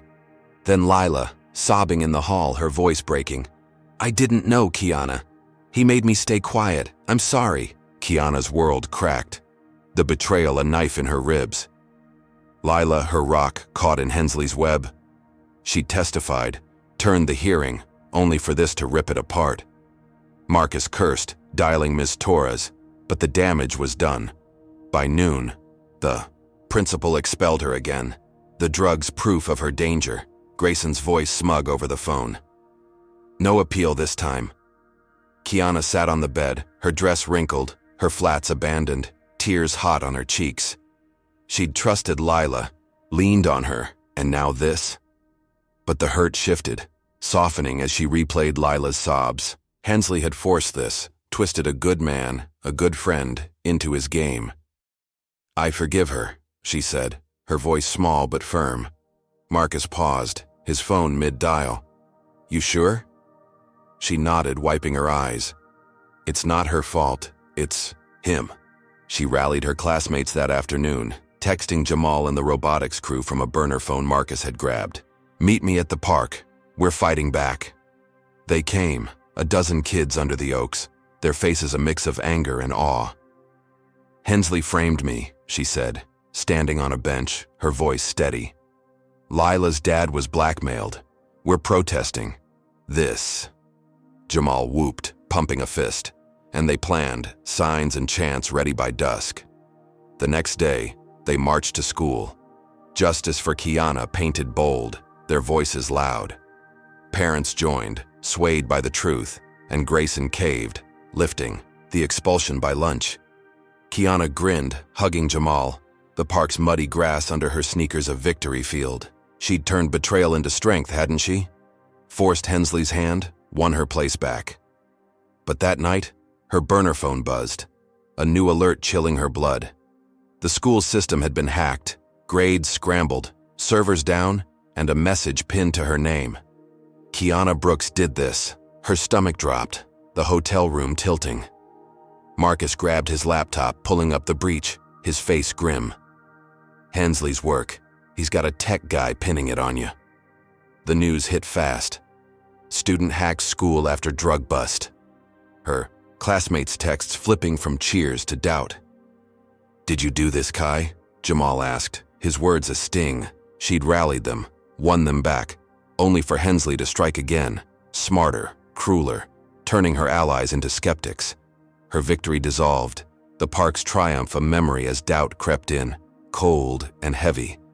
Kiana sank into the bed, her sketches scattered, her hands shaking. Marcus knelt beside her, his voice fierce. "We'll trace it. Prove it's him." But she saw the strain in his eyes, the fight wearing him thin. Lila's betrayal had hurt, but she'd fixed it, built something stronger, only for Hensley, to torch it with a few keystrokes. Her classmates, her school slipping away again, the trust she'd fought for crumbling. She'd thought the protest was her stand, her win. But Hensley had waited, struck when she was high, making her a villain in their eyes. How did he keep doing this? Drop a comment with number 1 if you think Kiana's strength to forgive. Lila is what makes her unstoppable. Hit that like button if you're boiling at Hensley's endless dirty plays, and subscribe if you're dying to see her rise above this mess. Will Kiana's next move outsmart Hensley's tech trap? Or has he already rigged the game too tight? Kiana Brooks hunched over the hotel room's small desk, her burner phone glowing in the dim light, her fingers flying across the screen as she typed. The school hack still stung. Hensley's latest blow turning her classmates' trust into doubt, her protest victory reduced to ash by his tech sabotage. She'd lost her drone, her school, her home safety, but she wasn't done. Marcus slept on the bed behind her, his gray jacket crumpled, his breathing heavy after days of fighting, legal battles and mobs. The room smelled of stale coffee and desperation. The beige walls a cage she was determined to break. She'd spent the night digging, using skills from her robotics club to scrape Hensley's digital trail, and now she had it, a leaked email from his burner account, bragging about the school breach to a union buddy. Proof, she whispered, her braids swinging as she uploaded it to a public forum, her post titled, "Hensley's Lies Exposed." She hit send, her heart pounding, a spark of defiance lighting her up. This could turn it all around, couldn't it? By morning, the post exploded, racking up thousands of views, comments flooding in from strangers who'd seen her story unfold. "This pilot's a monster," one wrote. "Kiana's a hero," another said. She showed Marcus over breakfast, cold cereal in plastic bowls, his tired eyes widening as he scrolled. "You did this?" he asked, a grin breaking through the strain. She nodded, her flats tapping the carpet. "Yeah, let's use it." He called his PR team, his voice sharp. "Push this everywhere, press conference now." They drove to O'Hare, the wrecked SUV swapped for a sleek sedan, guards flanking them as they pulled into the terminal lot. Reporters swarmed, mics thrusting forward, and Kiana stood beside Marcus, her navy dress wrinkled but her chin high. "My daughter's been targeted," he said, his arm around her. "This email proves Hensley's behind it all." She spoke next, her voice steady. "He hacked my school, framed me. I'm not the threat. He is." The crowd roared, cameras flashing, and she felt it, a tide turning. Had they finally nailed him? Then the lights flickered, a low hum cutting through the cheers. Kiana glanced up, her stomach twisting as the terminal screens went black, one by one, a wave of darkness swallowing the gates. Alarms blared, sharp and piercing, as travelers froze, their suitcases thudding to the floor. Marcus grabbed his phone, dialing fast, his face paling. "What's happening?" he barked, but the line crackled, then died. A voice boomed over the intercom, garbled at first, then clear. "All flights grounded, systems offline, remain calm." Chaos erupted, people shouting, kids crying, staff scrambling as the boards flashed red. "Cancelled." Kiana's breath caught, the victory slipping through her fingers. Marcus stormed to a security desk, his badge out, demanding answers. "Control towers down," a guard said, sweat beading on his brow. "Total shutdown." Kiana's mind raced. This wasn't random. This was Hensley, wasn't it? The news hit fast, choppers buzzing overhead, reporters pivoting to the crisis. "O'Hare paralyzed," one headline screamed, and then the twist. A union statement, slick and timed, pinned it on Marcus. "CEO's negligence caused this. His family's corruption is to blame." Kiana's burner buzzed, the email she'd posted drowned out by a flood of new posts. Brooks' fault trending as travelers raged online. "Stranded because of them," one wrote. "Fire him," another demanded. She stared at the screen, her triumph buried under Hensley's latest strike. He'd turned her proof into a distraction, hadn't he? Hit when they were high, flipped. The narrative again. Marcus cursed, slamming his fist on the desk, but Kiana grabbed his arm, her voice sharp. "I can fix this. I know the systems." He hesitated, then nodded. "Do it."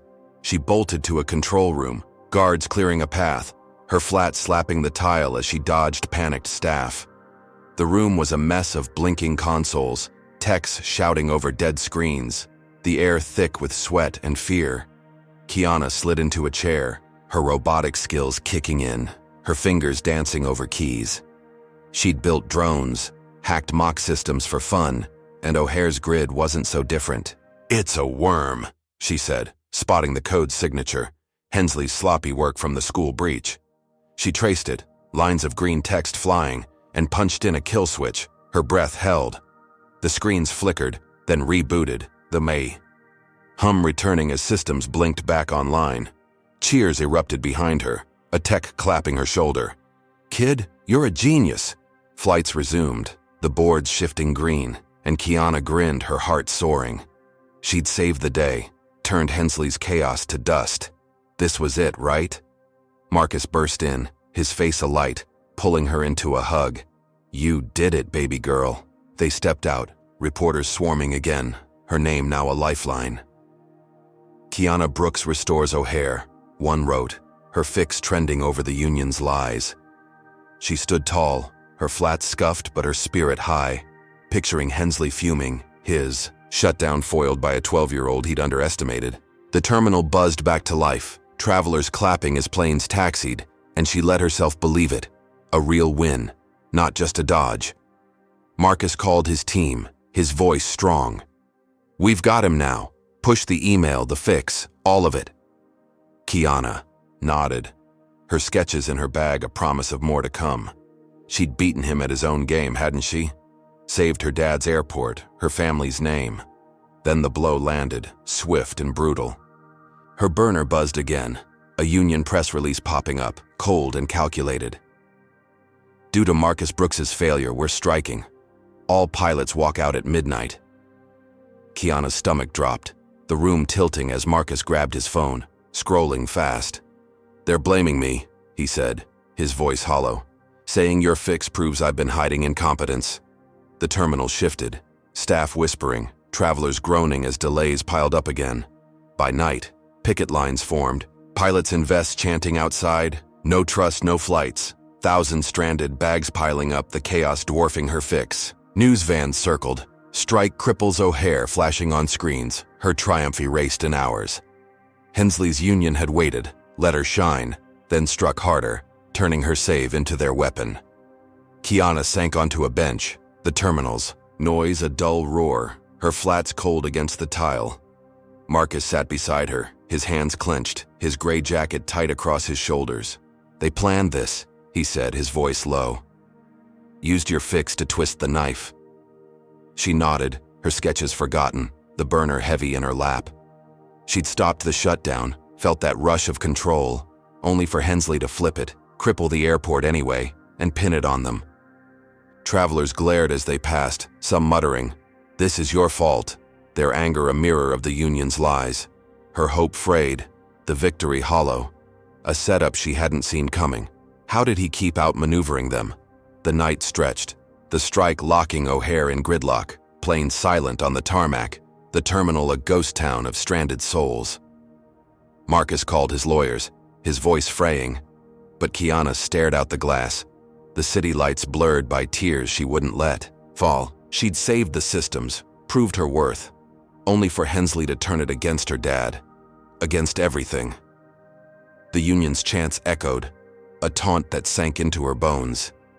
She'd thought this was her stand, her moment, but it was his trap, and they were deeper in now, the airport teetering, her family's name a curse. What could she do against a man who turned every win into a loss? Kiana Brooks crouched in the corner of a hotel bathroom, the tiles cold against her knees. Her burner phone clutched tight as the strike's chants filtered through the window from O'Hare's picket lines below. The airport shutdown had crumbled. Her triumph, Hensley's union turning her system fix into a weapon that stranded thousands and smeared Marcus's name. She'd been moved to this safe house, a drab room on the edge of Chicago, guards posted outside, Marcus off meeting lawyers, to claw back control. Her navy dress hung wrinkled on a chair, her flats scuffed, her sketches scattered across the bed, a lifeline she couldn't reach now. The clock ticked past midnight, the room dark, but for a sliver of streetlight cutting through the blinds. She'd stopped the mob, fixed the shutdown, but Hensley kept coming, each blow bigger, uglier. Her hands shook, the burner's screen blank, no word from Marcus in hours. Was he okay? Was she? A thud jolted her, sharp and close, the door rattling. In its frame. She froze, her breath catching, the phone slipping in her sweaty grip. Footsteps pounded, muffled voices barking orders, then a crash as the door splintered inward, wood shards flying.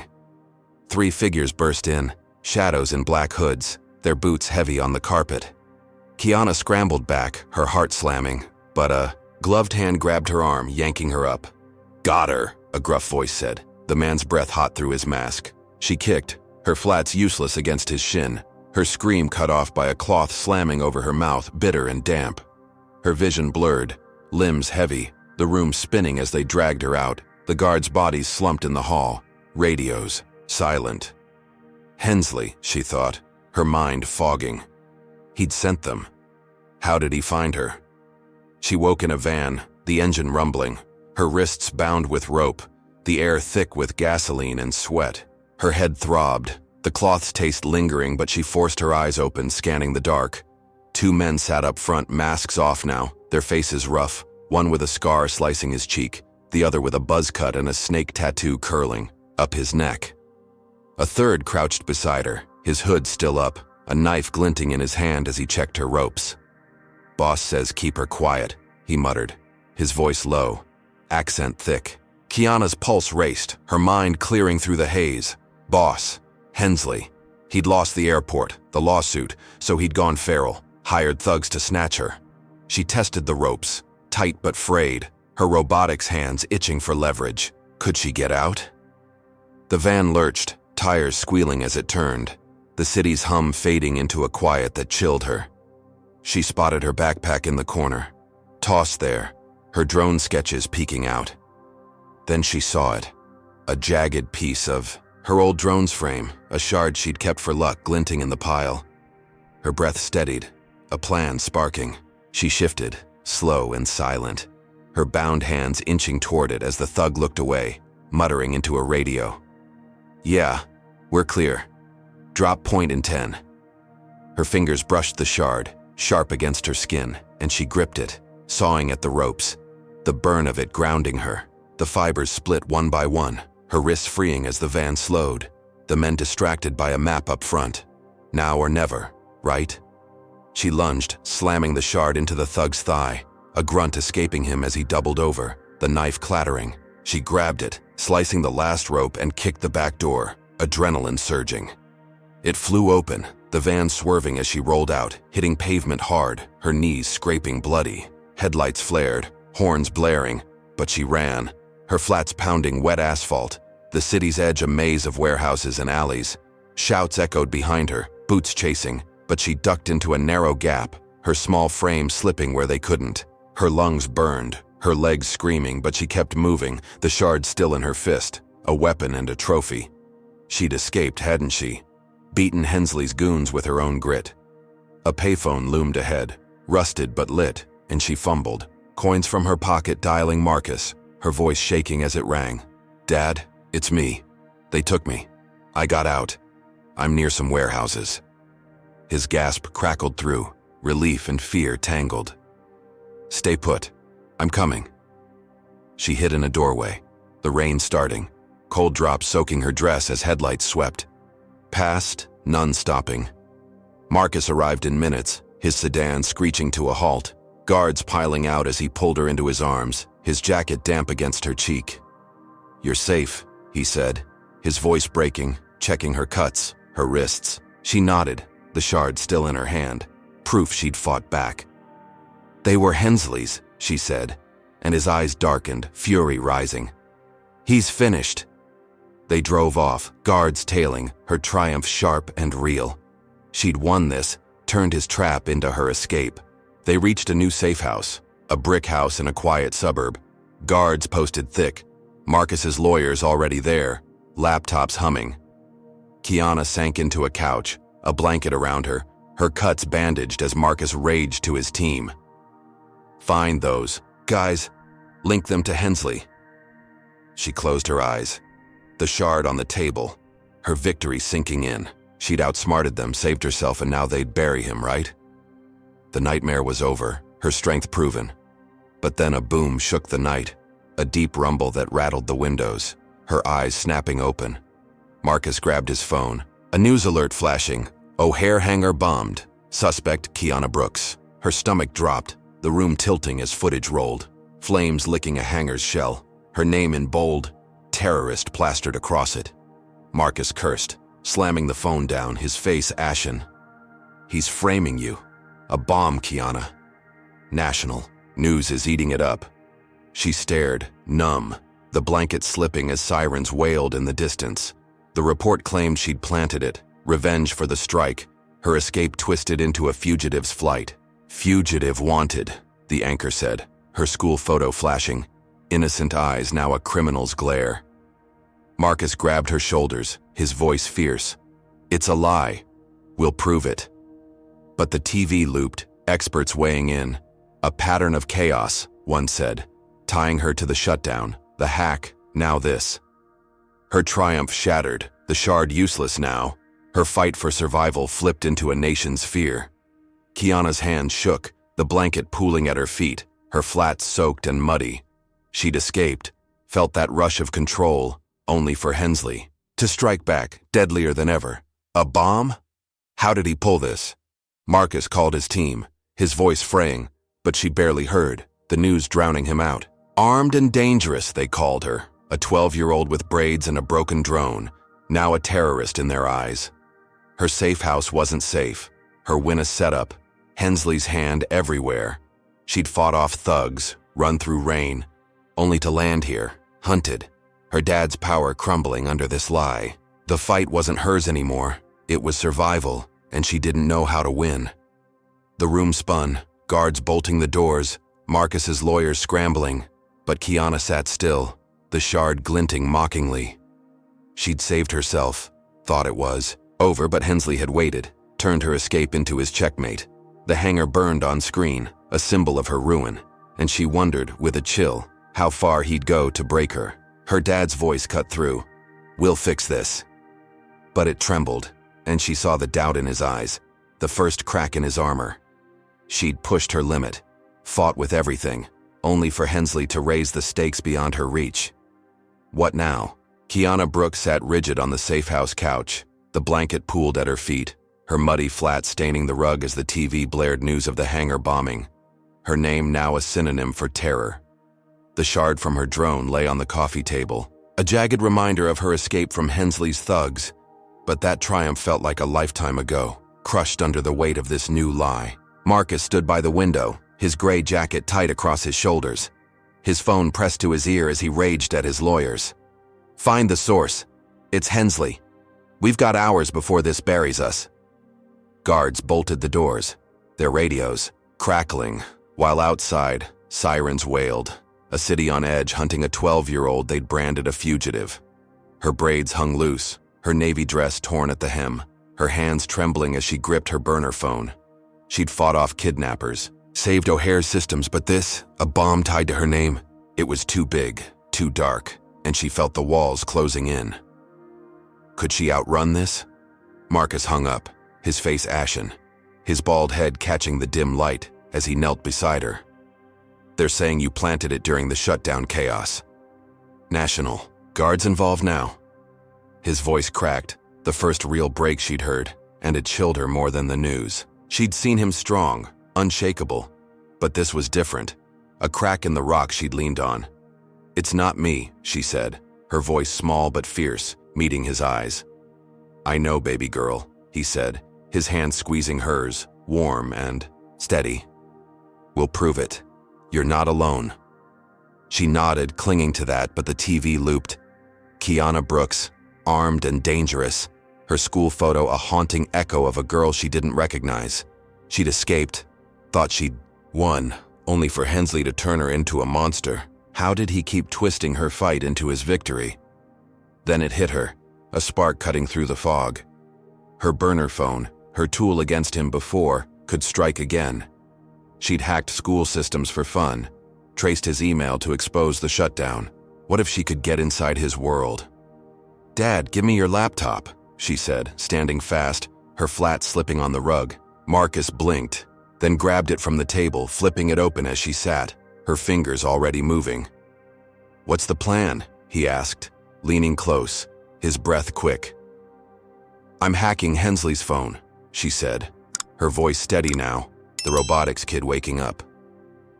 "He's behind this. I'll find proof." She plugged in her burner, coding fast, lines of green text flying as she probed his digital footprint, a trail he couldn't erase. Hadn't he bragged before? He'd slip up again. Minutes stretched, guards pacing, Marcus watching as she breached a weak firewall, a backdoor from his pilot union account. Then she hit gold. Audio files, time-stamped hours ago. Hensley's gravelly, voice clear as day. "Set the bomb at Hangar 6, pin it on the girl, end this." Her breath stopped, her fingers freezing as she played it, the words a confession that echoed in the quiet room. Marcus's eyes widened, his fist clenching. "That's him," he said, his voice a growl. "We've got him." Kiana nodded, uploading it to her forum, then live-streamed it from the burner, her face filling the screen, braids wild, eyes fierce. "This is Kiana Brooks. Hensley bombed O'Hare, not me. Here's proof." She hit broadcast, the file blasting to millions, her voice cutting through the lies. Could this finally break him? The response was instant, the stream spiking, views climbing as phones buzzed across Chicago, then the country. Newsrooms pivoted, anchors stammering as the audio looped, Hensley's voice undeniable. "Pilot confesses," one headline flashed. A Kiana truth trending as strangers rallied. "She's innocent," a post read. "Hensley's the terrorist," another roared. Kiana watched, her heart pounding, as cops swarmed Hensley's apartment on live TV, his buzz cut glinting under floodlights as they cuffed him, his face pale, his smirk gone. Marcus pulled her into a hug, his laugh raw and real. "You did it, baby girl. He's finished." The safe house erupted, guards cheering, lawyers clapping, the crowd outside shifting, their chants turning to her name, a wave of support crashing through the night. She'd won, hadn't she? Turned the hunted into the hunter, buried Hensley with his own words. They stepped outside, the air cold and sharp, reporters flooding the lawn, mics thrusting as Marcus spoke, his arm around her. "My daughter's a hero. Hensley's the criminal, and we've got the proof." Kiana nodded, her flat sinking into the wet grass, her voice steady as she added, "He tried to break us. He failed." Cameras flashed, the crowd roared, a sea of faces cheering her, not cursing her. She saw kids her age, fists raised, parents nodding, a city waking up to the truth. Hensley was in cuffs, his union crumbling, the bomb tied to him. Now not her. She'd hacked his world, flipped the script, and won. A 12-year-old against a monster. The nightmare was over. The weight lifting as Marcus squeezed her shoulder, his pride a shield. She'd done it, right? Ended the storm. But then her burner buzzed, a new alert slicing through the cheers, cold and final. She tapped it, her stomach dropping as text filled the screen. A manifesto, by Kiana Brooks, posted from a jail server, time-stamped minutes ago. "I'll burn this city for what they did to me. Riots start now." Her breath stopped, the words a lie, but the damage instant.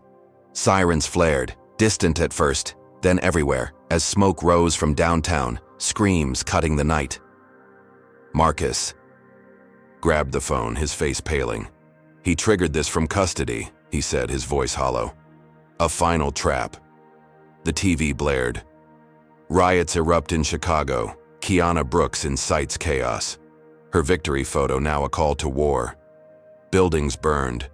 Glass shattered, the crowd outside shifting, some cheering, others fleeing. Her name a spark igniting madness. Kiana stumbled back, her flat slipping on the grass, the cheers souring as phones lit up, the manifesto spreading faster than her stream.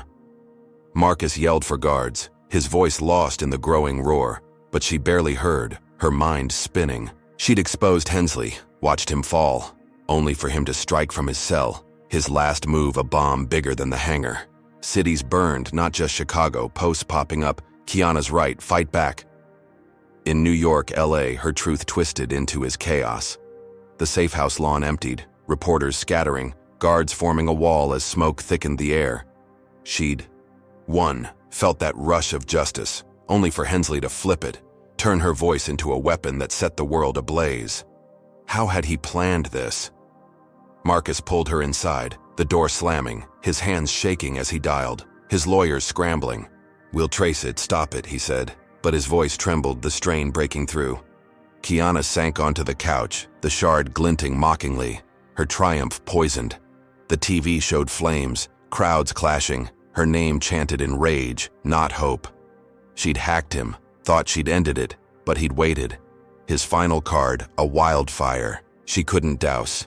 Her victory was his match, her fight his fuel, and now she was the face of chaos, not justice. She clutched her phone, the stream still live, viewers dropping as fear took over, her words drowned by his lie. What could she do now? The night stretched, riots raging, Marcus's team tracing the jail hack, but Kiana sat still, her flats cold, her dress torn, the burner heavy in her lap. She'd taken control, struck the killing blow, only for Hensley to turn it against her, his vengeance a storm she couldn't outrun. The safe house shook, distant blasts echoing, her dad's voice fraying as he fought a losing battle. She'd pushed him down, watched him fall, but he'd pulled the world with him and she was the spark, willing or not. The fight wasn't over, it was everywhere, and she didn't know how to stop it. Kiana Brooks stood in the safe house living room, her bare feet cold on the hardwood, her torn navy dress clinging to her skin as the TV blared images of Chicago burning, rioters clashing under a sky choked with smoke. Hensley's manifesto, a lie pinned to her name, had turned her victory into chaos, his final trap igniting cities while he smirked from a jail cell. The shard from her drone glinted on the coffee table, a relic of her fight, now mocking her as sirens wailed outside, the world unraveling beyond the bolted door. Marcus paced, his gray jacket slung over the couch, his phone a lifeline as he shouted at his team. "Trace that hack, shut it down." His voice cracked, his bald head slick with sweat, the strain of weeks, mobs, lawsuits, bombs, carving, hollows under his eyes. Kiana's burner phone sat heavy in her hand, the stream she'd used to expose Hensley now a ghost town, viewers fleeing as her name became a curse. She'd hacked him, won, only for him to flip it into this apocalypse. Could she stop it? The TV looped, a reporter's voice cutting through the static. Kiana Brooks, 13, linked to riots nationwide after a manifesto surfaced from Captain Victor Hensley's cell. Authorities scramble as O'Hare's CEO fights to clear her. Her school photo flashed again, her braids neat, her smile, a memory of a girl she'd lost. Marcus grabbed the remote, muting it, his hands shaking. "This isn't you," he said, kneeling beside her, his brown eyes fierce but frayed. "We'll fix it." She nodded, wanting to believe him, but the smoke outside thickened, the safe house a bunker in a war she'd sparked unwillingly. She'd beaten Hensley, watched him cuffed, only for his last move to turn her into this, a fugitive in her own story. Her hands clenched, the burner's edge digging into her palm. She'd fought with tech, with grit, but this was bigger, a tide she couldn't turn alone, or could she? Then it clicked, a jolt through the haze. She'd gone live before, flipped the script with his own words. What if she did it again, louder, smarter? "Dad, get me online," she said, standing fast, her voice sharp, cutting through his despair. He blinked, then nodded, grabbing his laptop, his fingers quick despite the exhaustion. "What's the play?" he asked, setting it on the table, the screen flaring to life. "I'm going live, everywhere, with everything," she said, her braids swinging as she sat, her tech mind racing. She'd trained with activists online after the school hack, a secret network she'd built while hiding, learning to amplify truth. She logged into her forum, her burner syncing, and pulled files she'd hoarded. Hensley's emails, the bomb order, bank records of his payoffs, videos from the mob attack, all time-stamped, undeniable. "This ends now," she said, her voice steel, and Marcus nodded, a spark reigniting in his eyes. She hit record, her face filling the screen. No dress now, just a hoodie and raw determination. The safe house's dim light casting shadows on her brown skin. "This is Kiana Brooks," she started, her voice steady, loud, cutting through the night. Hensley framed me, bombed O'Hare, started these riots. Here's the proof. Every bite of it. He's the terrorist, not me. She streamed it live. On every platform, her activist crew boosting it, the files rolling out like a tidal wave. Audio of his confession, text to his thugs, payments to the union, all synced to her words. I'm 13, not a criminal. I built drones, not bombs. He wanted me broken. I'm not.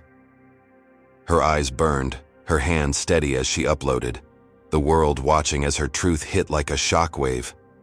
Could this pull them back from the edge? The response was instant, a roar across the digital void.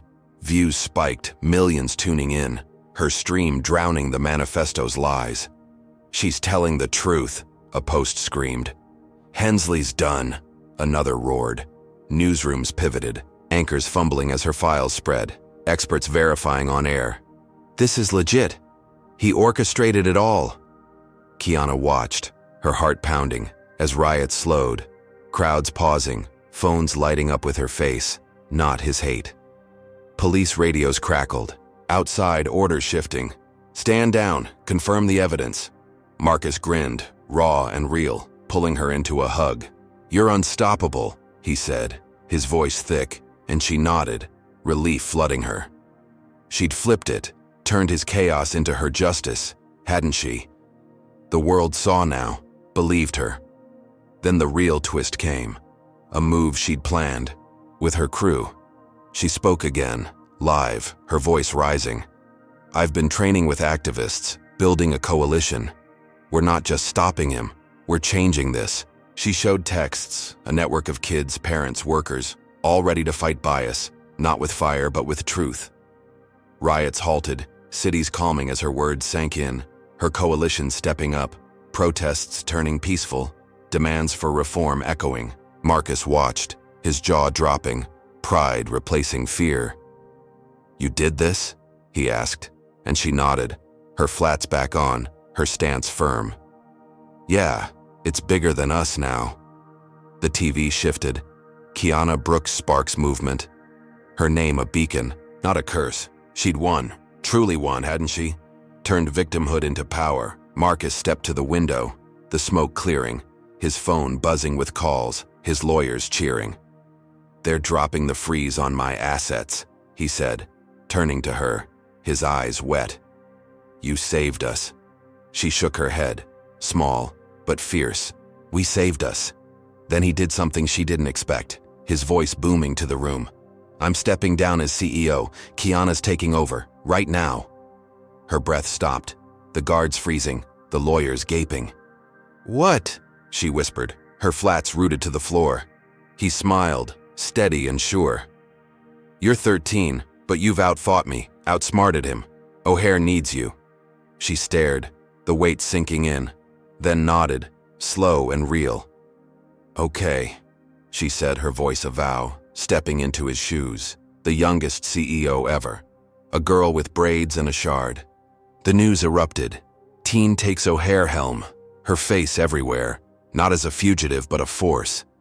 She stood at the safe house door, the lawn filling with supporters, kids her age, adults, all chanting her name, not in rage, but hope. Marcus handed her his badge, his hand steady, and she pinned it on, the metal cold against her hoodie. First order, she said, loud and clear. Dismantle bias from the top. No more Hensleys. The crowd roared, her coalition amplifying it online, a movement born from her pain. She'd flipped the story, turned his fire into her light, hadn't she? Led them out of chaos with her own hands. Back inside, Marcus pulled up a feed, Hensley's cell on screen, his buzzcut bowed, his hands cuffed as guards tightened his restraints, his empire dust. He's got nothing left, Marcus said, his voice low, a father's relief. Kiana nodded, watching, the shard in her pocket now a symbol, not a weapon. She'd hacked his world, exposed him, then built something bigger, a legacy from the ashes. The riots faded, cities healing, her coalition growing, kids like her stepping up, unafraid. She'd been hunted, framed, broken, but now she stood, 13 and in charge, her voice a force that wouldn't bend. The safe house quieted, guards easing, Marcus beside her, his pride a wall she'd never lose. She stepped to the laptop, her stream still live, and spoke one last time. "This isn't the end, it's the start. We're rebuilding together." Views soared, millions nodding back, her words a promise etched in code and courage. She'd turned Hensley's war into her revolution.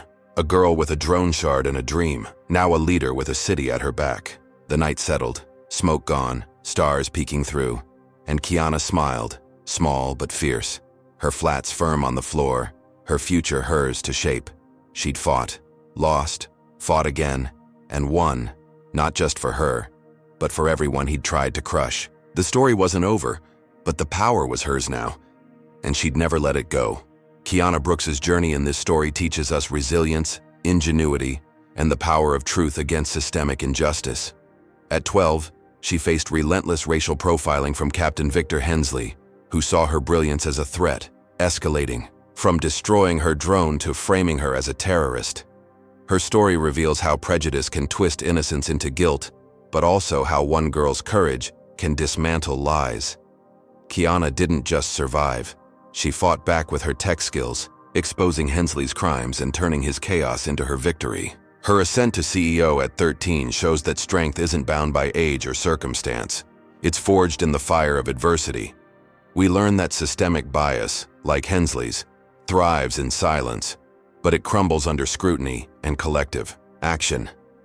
Kiana's coalition of activists underscores the importance of community, proving that individual wins spark broader change.